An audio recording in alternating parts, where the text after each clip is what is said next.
Hello friends, welcome to defence matrix. तो आज हम बात करने वाले हैं अफ़गान एयरफोर्स के बारे में। तो जैसा कि हम जानते हैं कि अमेरिका के जाने के बाद से तालिबानियों की तरफ से ज़्यादातर इलाकों पर कब्ज़े करने की कोशिश करी जा रही है और जो अफ़गान आर्म फोर्सेस हैं वो उनके अगेंस्ट में लड़ भी रही हैं और पूरी तरीके से कैपेबल है तालिबानियों को डिफीट करने में, क्योंकि इनके पास जो नंबर्स हैं वो तालिबानियों से ज़्यादा हैं और इक्विपमेंट जो हैं वो तालिबानियों से बेटर हैं।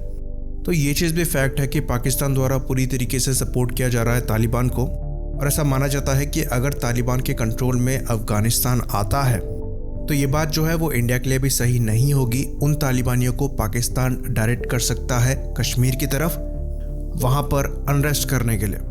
तो अफ़गान आर्म फोर्सेस का स्ट्रॉन्ग होना बहुत ज़्यादा ज़रूरी है। तो फ़िलहाल के लिए अफ़गान एयरफोर्स का जो मेन काम है वो क्लोज एयर सपोर्ट प्रोवाइड कराने का है, क्योंकि अफ़गान आर्म फोर्सेस के मैक्सिमम ऑपरेशन तालिबान के अगेंस्ट में होते हैं ग्राउंड पर और रिहायशी इलाकों पर होते हैं जहां पर लोग रहते हैं। तो डायरेक्ट बॉम्बिंग जो है हर जगह नहीं करी जा सकती। तो अफ़गान एयरफोर्स के ज़्यादातर जो एयरक्राफ्ट है वो या तो क्लोज एयर सपोर्ट प्रोवाइड कराने के लिए है या तो ट्रांसपोर्ट के लिए है। तो इनके जो पायलट्स वगैरह हैं वो अमेरिका में ट्रेनिंग लेते हैं, कुछ यूरोपियन कंट्रीज़ में लेते हैं, कुछ इंडिया में लेते हैं।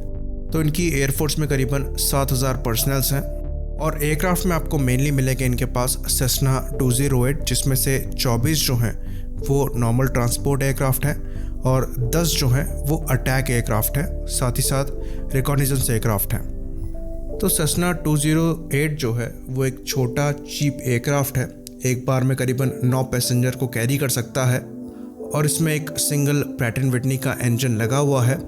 तो इससे जो ट्रूप्स हैं वो पैराड्रॉप भी किए जा सकते हैं। साथ में इनमें हेलफायर मिसाइल्स और नॉर्मल बॉम्ब्स लगाकर अटैक रोल के लिए भी इनको यूज़ किया जा सकता है। बाकी अफ़गान एयरफोर्स के पास करीबन 19 के नंबर में A-29 super Tucano close air support aircraft है, जिसके बारे में हम आगे डिटेल में बात करेंगे। बाकी ट्रांसपोर्ट एयरक्राफ्ट की बात करें तो इनके पास 4 हरक्यूलीज़ हैं, उसके बाद 18 के करीबन पिलाटस PC-12 एयरक्राफ्ट है। तो ये जो पिलाटस PC-12 है ये भी सिंगल इंजन पैसेंजर एयरक्राफ्ट है, जिसमें 6 से 9 पैसेंजर एक बार में आ सकते हैं। बाकी हेलीकॉप्टर्स में इनके पास जो Mi-17 और Mi-8 हेलीकॉप्टर है वो 95 के नंबर में है। ये हेलीकॉप्टर ट्रांसपोर्ट हेलीकॉप्टर तो है ही, साथ में इनमें गन लगाकर क्लोज एयर सपोर्ट के लिए भी इनको यूज़ किया जा सकता है। तो अफ़गानिस्तान एयरफोर्स के पास ये जो हेलीकॉप्टर्स हैं वो अच्छे खासे नंबर में थे। करीबन 30 Mi-8 1971 में रिसीव किए गए थे अफ़गान एयरफोर्स के द्वारा और करीबन 35 Mi-17 जो है वो 1987 में रिसीव किए गए थे। टोटल इन्वेंट्री अभी Mi-17 की 98 है, पर और भी हेलीकॉप्टर्स हैं जिनको रिपेयर और ओवरहॉल करके दोबारा सर्विस में लाया जा सकता है। आगे बात करें तो अफ़गान एयरफोर्स के पास Mi-24 अटैक हेलीकॉप्टर हैं। फ़िलहाल ये 8 ही हैं नंबर में, जिनमें से कुछ जो हैं वो इंडिया द्वारा गिफ्ट किए गए थे। तो एक्चुअल में अफ़गानिस्तान ने 1979 में 115 Mi-24 हेलीकॉप्टर जो है वो रिसीव किए थे। ये काफ़ी अच्छे खासे नंबर हैं, पर इनमें से कुछ जो हैं वो डिस्ट्रॉय हो गए और कुछ जो हैं वो फ्लाइंग कंडीशन में नहीं हैं। तो ऐसे कई हेलीकॉप्टर हैं जिन पर दोबारा काम करके उन्हें सर्विस में लाया जा सकता है। तो इन हेलीकॉप्टर के बारे में हमें ज़्यादा डिस्कस करने की ज़रूरत नहीं है, हमें पता है ये बहुत ज़्यादा कैपेबल हेलीकॉप्टर्स हैं और ये तालिबानियों को अच्छा खासा परेशान कर सकते हैं।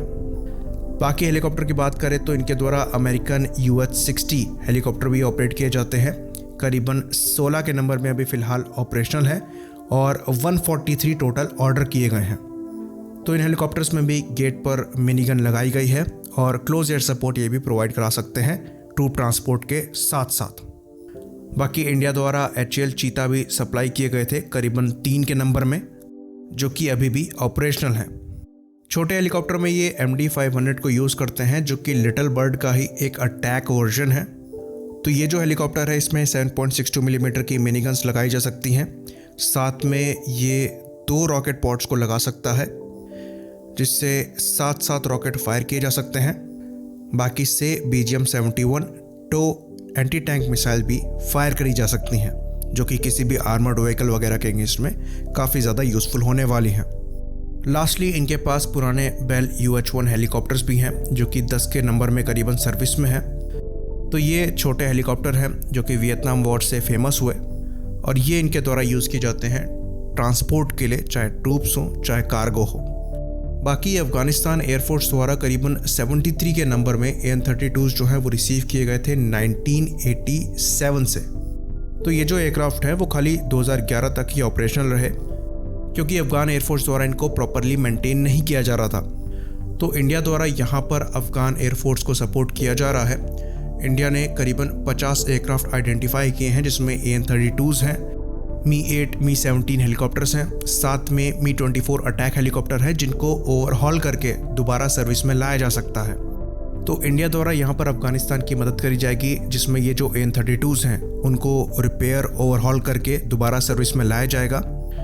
साथ में इंडिया द्वारा रशिया को पैसे दिए जा रहे हैं अफ़गान एयरफोर्स को Mi-17 और Mi-35 हेलीकॉप्टर को सप्लाई करने के लिए आर्म्स और एमिनेशन के साथ ही साथ उनके जो पुराने एयरक्राफ्ट हैं उनको रिपेयर और ओवरहॉल करने के लिए, ताकि ये जो नंबर्स हैं वो अच्छे खासे बढ़ सके अफ़गान एयरफोर्स में।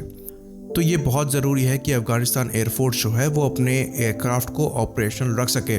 बाकी कंट्रियाँ एयरक्राफ्ट वगैरह प्रोवाइड करा रही हैं अफ़गानिस्तान को, वो तो ठीक है, साथ ही साथ इनकी मदद करनी पड़ेगी रिपेयर और ओवरहॉल फैसिलिटीज़ को ओपन करने के लिए, ताकि जो एयरक्राफ्ट ये ऑपरेट कर रहे हैं वो हमेशा ऑपरेशनल रहें। क्योंकि अफ़गान एयरफोर्स के पास एयरक्राफ्ट की कमी नहीं रही है, उनके पास काफ़ी अच्छे खासे नंबर में ट्रांसपोर्ट एयरक्राफ्ट भी थे, अटैक एयरक्राफ्ट भी थे। परेशानी जो है वो ये थी कि वो उनको मेंटेन नहीं कर पाए, जिसकी वजह से उन्हें सर्विस से हटाना पड़ गया। बाकी अब बात करते हैं A-29 सुपर टुकानो के बारे में, जो कि इनका मेन अटैक एयरक्राफ्ट है, जिसको हमने डिटेल में पहले डिस्कस किया था। उसी का वीडियो हम आगे प्ले करने वाले हैं। आज हम बात करने वाले हैं एक ऐसे एयरक्राफ्ट की जिसको अफ़गानिस्तान एयरफोर्स द्वारा यूज़ किया जाता है और दिन की 15 एयर स्ट्राइक में से 5 इसी के द्वारा करी जाती है। हाल ही में एक स्पेशल ऑपरेशन के दौरान करीबन 30 यानी कि 30 आतंकी मारे गए थे इसके अटैक में। दिखने में काफ़ी साधारण एक बेसिक ट्रेनर जैसा दिखने वाला ये एयरक्राफ्ट तालिबानियों की नाक में दम करके रखा हुआ है। आज हम बात करने वाले हैं एम्ब्रेयर के A-29 सुपर टुकानो के बारे में। तो ये जो A-29 सुपर टुकानो एयरक्राफ्ट है ये एम्ब्रेयर के EMB 314 से डराइव किया गया है। एम्ब्रेयर जैसा कि हम जानते हैं एक ब्राज़ीलियन कंपनी है, उन्होंने जॉइंट वेंचर किया है अमेरिका की सिएरा नेवाडा कॉर्पोरेशन के साथ। तो अभी ये अमेरिका में बनाए जाते हैं और वहीं पर इनको मॉडिफाई किया गया है। तो ये एक्चुअली एम्ब्रेयर के ही EMB 312 टुकानो से ही डराइव किया गया है, जो 1980s में सर्विस में आया था एज अ ट्रेनर। एयरक्राफ्ट के डिज़ाइन को देखेंगे तो ये बेसिक टर्बोप्रॉप ट्रेनर का डिज़ाइन है, जो कि पैट एंड विटनी के PT-6A68C टर्बोप्रॉप इंजन को यूज़ करता है, जो 1600 हॉर्स पावर प्रोड्यूस करने में सक्षम है, यानी कि 1600 हॉर्स पावर। तो इन इंजन्स की मदद से ये करीबन 600 किलोमीटर पर आवर की स्पीड पर उड़ सकता है और जो इसकी एवरेज क्रूज स्पीड है वो 520 किलोमीटर पर आवर की है। बाकी ये काफ़ी स्लो भी फ्लाई कर सकता है, जिसमें इसकी जो स्टॉल स्पीड है वो करीबन 150 किलोमीटर पर आवर की है। तो जो टर्बोप्रॉप इंजन होते हैं वो काफ़ी ज़्यादा फ्यूल एफिशिएंट होते हैं और ये ऐसा माना जाता है कि करीबन 550 किलोमीटर की कॉम्बैट रेंज के साथ आता है। वहीं पर अगर इसे स्ट्रेट लाइन में फ्लाई करेंगे तो रेंज ये करीबन 1330 किलोमीटर्स की दे देगा। बाकी मैक्सिमम ये 35,000 फीट तक फ्लाई कर सकता है और जी लिमिट +7 से -3.5 तक की है। तो ये जो बेसिक इन्फॉर्मेशन है ये आपको विकिपीडिया में मिल जाएगी, कोई बड़ी बात नहीं है। पर अगर परफॉर्मेंस देखें तो वो काफ़ी इम्प्रेसिव है। बाकी इस परफॉर्मेंस से फ़ायदा क्या है उसको हम डिस्कस करेंगे। तो स्पेशल ऑपरेशंस के दौरान जहां पर आपकी जो स्पेशल फोर्सेस है वो ग्राउंड में ऑपरेशन परफॉर्म कर रही हो तो उन्हें एयर सपोर्ट की ज़रूरत पड़ती रहती है। तो ग्राउंड ऑपरेशन के सपोर्ट में जो एयर सपोर्ट की रिक्वायरमेंट होती है उसकी जो बेसिक नीड है वो हायर लॉइटरिंग टाइम है, यानी कि एयरक्राफ्ट कितना देर तक हवा में रह सकता है और ज़रूरत पड़ने पर सपोर्ट प्रोवाइड कर सकता है। तो ये एयरक्राफ्ट क्योंकि बहुत कम फ्यूल कंज्यूम करते हैं और काफ़ी स्लो फ्लाई कर सकते हैं तो ये काफ़ी समय तक हवा में रह सकते हैं। स्पेशल ऑपरेशंस के दौरान ये काफ़ी मददगार साबित होते हैं। साथ में क्योंकि इनकी जो फ्लाइंग स्पीड है वो कम है तो स्मॉल टारगेट को एक्यूरेटली निशाना बनाना इनके लिए आसान पड़ जाता है। दूसरी चीज़, क्योंकि ये टर्बोप्रॉप को यूज़ करते हैं तो उसका जो इंफ्रारेड सिग्नेचर है वो किसी जेट इंजन से काफ़ी कम होता है। तो अगर कोई तालिबानी मैन पैड को यूज करके मिसाइल इन पर लॉन्च करता है तो काउंटर मेजर ज़्यादा बेटर वर्क करेंगे उसके अगेंस्ट में, क्योंकि इंजन खुद इनका कम हीट को प्रोड्यूस करता है। ये सब एडवांटेजेस इसको बाय डिज़ाइन मिले हुए हैं। बाकी इसकी स्ट्रेंथ को बढ़ाया गया है प्रिसीजन गाइडेड वेपन्स को इसमें लगाकर। बाकी एंटी एयर गन के अगेंस्ट में भी इसको प्रोटेक्शन प्रोवाइड करने के लिए आर्मर प्लेट्स भी लगाई गई हैं।